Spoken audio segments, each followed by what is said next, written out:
Hello and welcome to Scholar IAS, your one-stop solution for UPSC and other civil services exam preparation. आज हम लोग discuss करेंगे मध्य प्रदेश जो PSC examination होता है एमपीपीएससी, उसके एक इम्पॉर्टेंट सेक्शन स्पोर्ट्स के बारे में। यहाँ से बहुत सवाल आते हैं, इसलिए हम इस टॉपिक को डेप्थ में कवर करेंगे। So let's begin. मध्य प्रदेश में हमारे पॉपुलर स्पोर्ट्स हैं वही जो बाकी इंडिया में भी हैं, cricket, football, hockey, badminton, chess, athletics, archery वगैरह। और वाटर स्पोर्ट्स भी हमारे स्टेट में पॉपुलर है क्योंकि हमारे यहाँ पे जैसा कि हम जानते हैं बहुत सारी लेक्स हैं। और रूरल एरियाज़ में जो नॉर्थ इंडिया में फेमस गेम्स हैं जैसे खो खो, गुल्ली डंडा, सितोलिया एंड पिट्ठू, इस तरह के गेम्स मध्य प्रदेश में भी पॉपुलर हैं। अब हम मध्य प्रदेश में स्पोर्ट्स से रिलेटेड कुछ इम्पोर्टेंट बॉडीज़ की बात करें तो सबसे पहले बात आती है डिपार्टमेंट और directorate of sports and youth welfare, जो कि 1 अक्टूबर 1975 को इस्टेब्लिश किया गया था टू प्रमोट स्पोर्ट्स एक्टिविटीज़ इन मध्य प्रदेश। इसमें एमपी स्पोर्ट्स काउंसिल जो है इसके लिए एडवाइजरी बॉडी थी। एमपी स्पोर्ट्स काउंसिल के एडवाइस पे ये बॉडी काम करती है हमारी डायरेक्टरेट और department of sports and youth welfare. और ये काउंसिल जो है अब इसको नई स्पोर्ट्स पॉलिसी, हमारी नई स्पोर्ट्स पॉलिसी आई थी 2005 में, उसकी जगह पे department of sports and youth welfare की जगह पे एमपी स्पोर्ट्स अथॉरिटी से रिप्लेस कर दिया गया है। So this is the body you need to remember, MP sports authority, Madhya Pradesh sports authority. Now let's move forward. Madhya Pradesh में खेलकूद को लेकर के पॉलिसी 2-3 बार बनाई गई है। फर्स्ट पॉलिसी आई थी हमारी 1989 में। इस ईयर को याद कर लीजिए। When was first sports policy formulated in Madhya Pradesh? It was in 1989। Next policy जो थी वो 1994 में आई थी, लेकिन वो ज़्यादा नहीं उस पर अमल हो सका due to paucity of funds, और इसीलिए एक नई और रिवैम्प्ड पॉलिसी 2005 में फिर से फॉर्मुलेट की गई और अभी यही पॉलिसी स्टेट में लागू है। तो जो हमारी नई स्टेट पॉलिसी है उसके कुछ जो इम्पोर्टेंट प्रोविजंस है अगर हम उनकी बात करें तो पहला प्रोविज़न ये है, 2005 की स्पोर्ट्स पॉलिसी कहती है कि हर विलेज में, हर पंचायत की हर विलेज में अगले 5 सालों में एक प्लेग्राउंड डेवलप किया जाएगा जहां पर कि रूरल स्पोर्ट्स जैसे वॉलीबॉल, कबड्डी, खो खो, रेसलिंग ये सब खेला जा सके। यानी कि हम हर पंचायत में एक स्पोर्ट्स का स्टेडियम डेवलप करना चाहते हैं, स्पोर्ट्स का प्लेग्राउंड डेवलप करना चाहते हैं। स्टेडियम तो लार्ज स्केल पे हो जाएगा, हम एक प्लेग्राउंड डेवलप करना चाहते हैं जहां पर कि रूरल स्पोर्ट्स खेला जा सके। और स्पोर्ट्स कॉम्प्लेक्स उन डिस्ट्रिक्ट्स में भी डेवलप किया जाएगा जहां पर स्पोर्ट्स कॉम्प्लेक्स अभी प्रेजेंट नहीं है।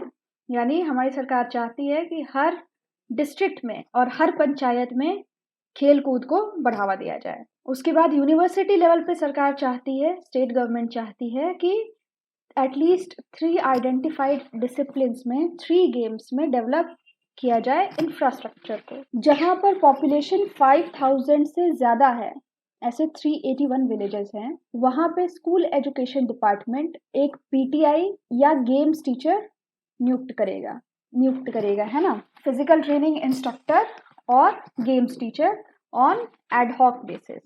तो हमारी सरकार चाहती है कि हर पंचायत लेवल पे, हर डिस्ट्रिक्ट लेवल पे, हर यूनिवर्सिटी लेवल पे और हर विलेज जिसकी पॉपुलेशन 5000 से अधिक है वहाँ पर स्पोर्ट्स से रिलेटेड इंफ्रास्ट्रक्चर डेवलप किया जाए। और उसके साथ साथ हमारा जो मेन अटेंशन है वो उन डिसिप्लिन्स के लिए ज़्यादा ध्यान दिया जाएगा जहाँ पर मेडल जो जीते गए हैं उनकी संख्या नेशनल और इंटरनेशनल लेवल पे ज़्यादा हो, जैसे कि kabaddi, kho kho, wrestling, volleyball, swimming, canoeing, kayaking, paddle boats, judo, hockey, basketball, shooting and horse riding. ये वो खेल हैं जहाँ पर ज़्यादा मात्रा में हमने मेडल्स जीते हैं। तो इन सभी डिसिप्लिन्स को आइडेंटिफाई करके उन्हें और स्ट्रेंथन करना स्टेट गवर्नमेंट का लक्ष्य है। उसके साथ साथ जो हमारी खेल नीति है जो हमारी पॉलिसी है, स्पोर्ट्स पॉलिसी, उसका अगला प्रोविजन है village panchayat competition tribal areas में भी ऑर्गेनाइज किया जाए, जैसे कि kabaddi, tug of war, race fast, high jump, wrestling, volleyball, archery. इन सब खेलों के लिए ट्राइबल एरियाज में भी विलेज लेवल पे पंचायत ऑर्गेनाइज किया जाए।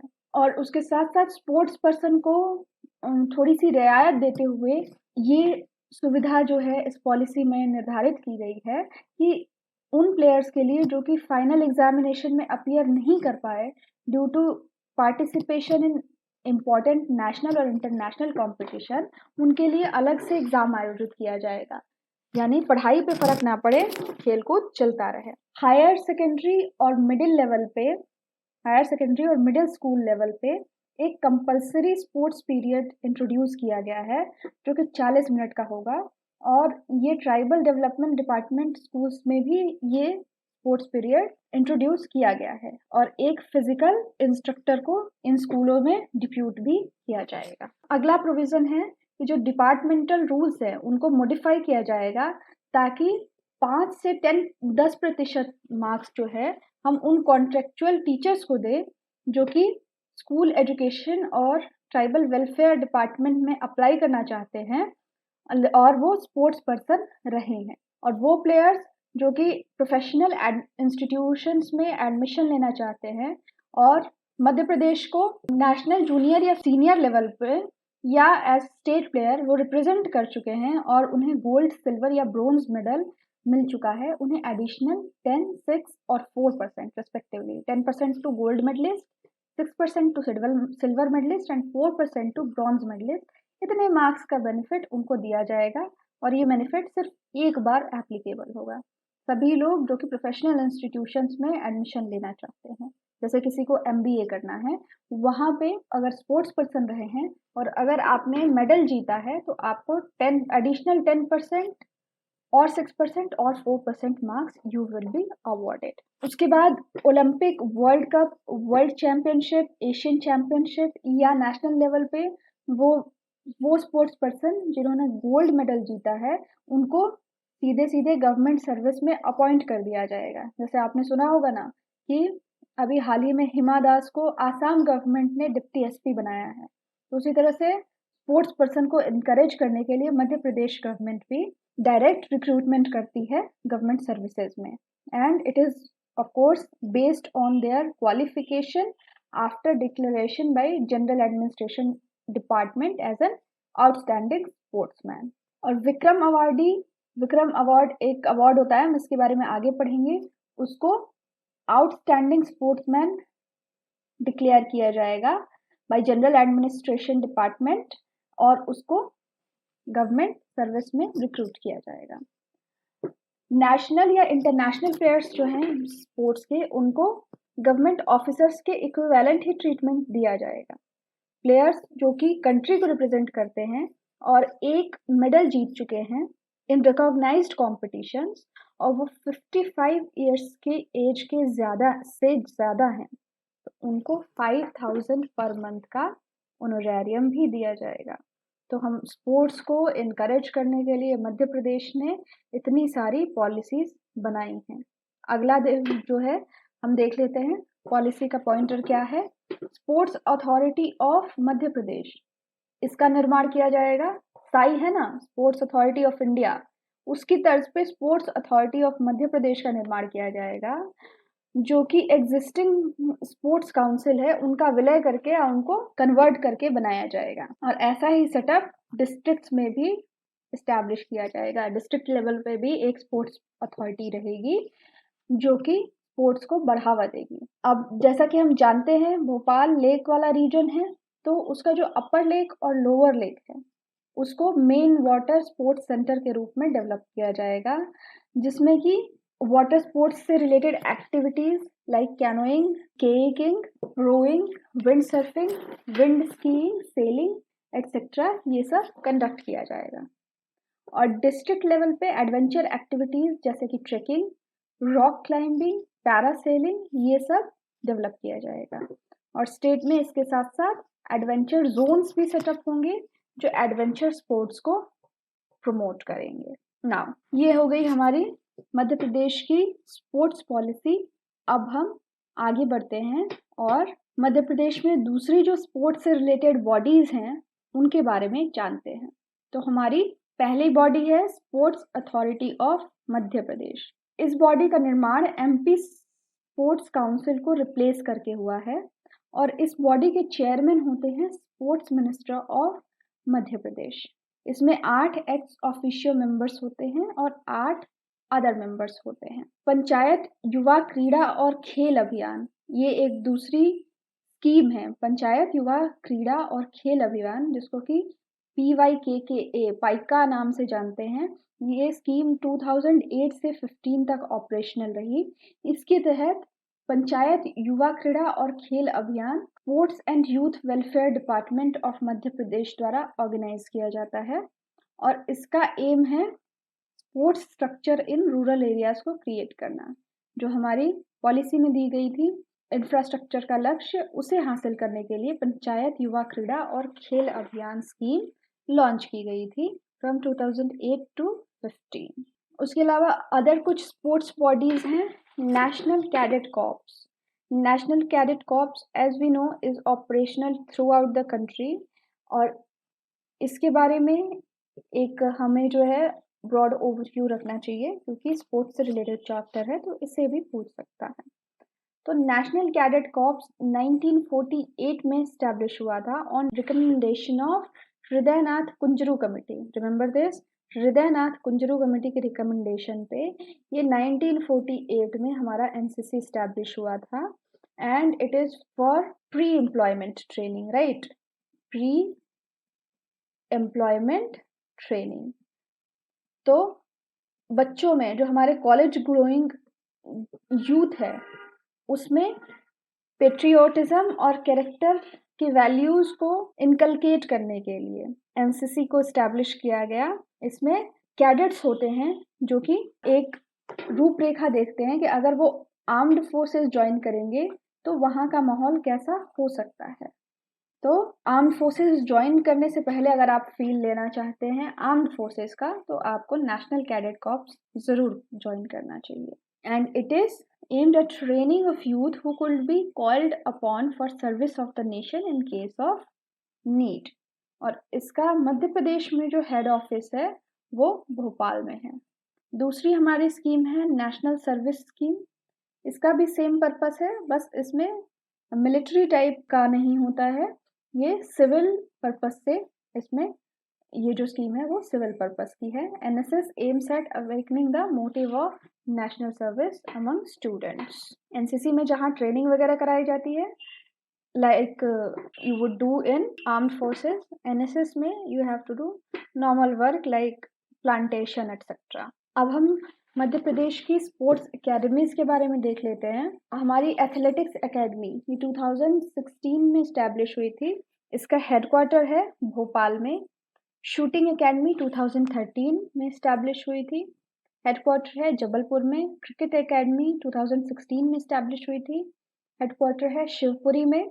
मार्शल आर्ट एकेडमी 2007 में इस्टेब्लिश हुई थी, हेडक्वार्टर है भोपाल में। मतलब हेडक्वार्टर क्या, ये सब एकेडमीज तो मतलब इनका प्लेस है भोपाल में।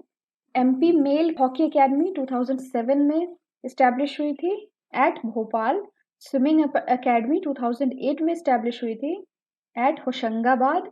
शूटिंग एकेडमी 2007 में इस्टेब्लिश हुई थी at Bhopal and water sports academy 2007 में ही इस्टेब्लिश हुई थी एट भोपाल।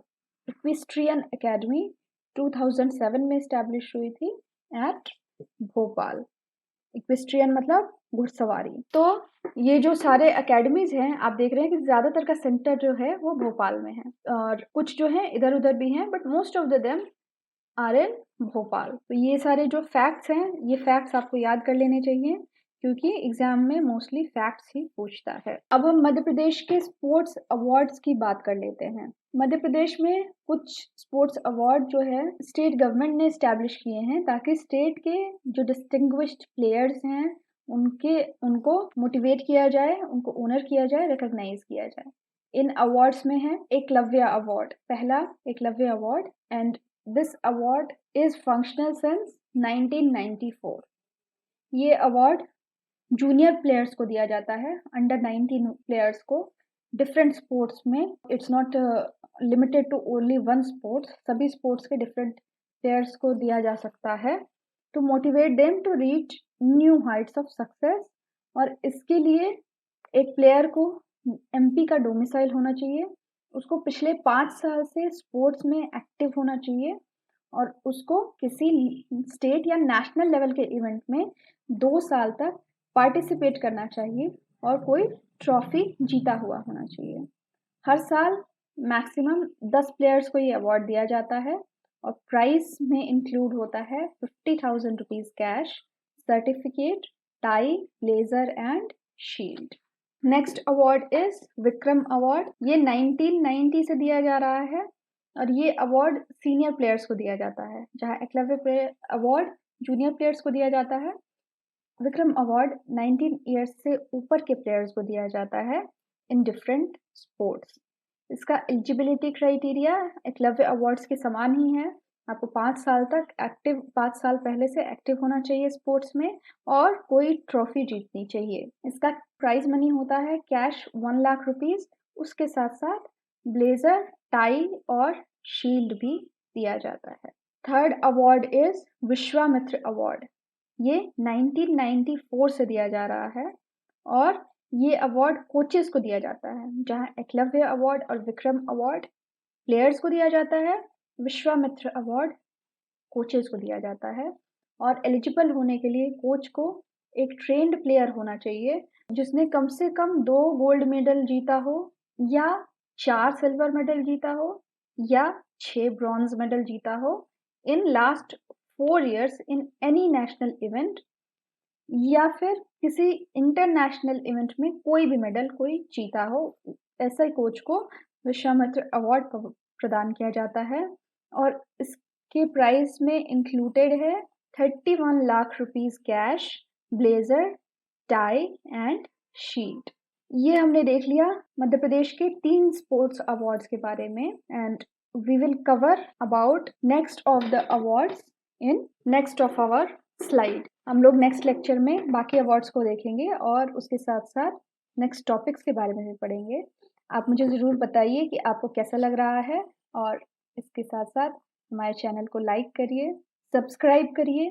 आप हमारा ऐप भी देख सकते हैं और स्कॉलर आईएएस की वेबसाइट को भी विजिट कर सकते हैं, जहां पर कि आपके प्रिपरेशन से रिलेटेड डिफरेंट मटेरियल बहुत आसानी से आपको मिलेगा, बहुत कंसाइज फॉर्म में मिलेगा और टू द पॉइंट मिलेगा, जिससे आपको प्रिपरेशन में आसानी होगी। कोई डाउट हो तो ज़रूर पूछिए। Thank you very much.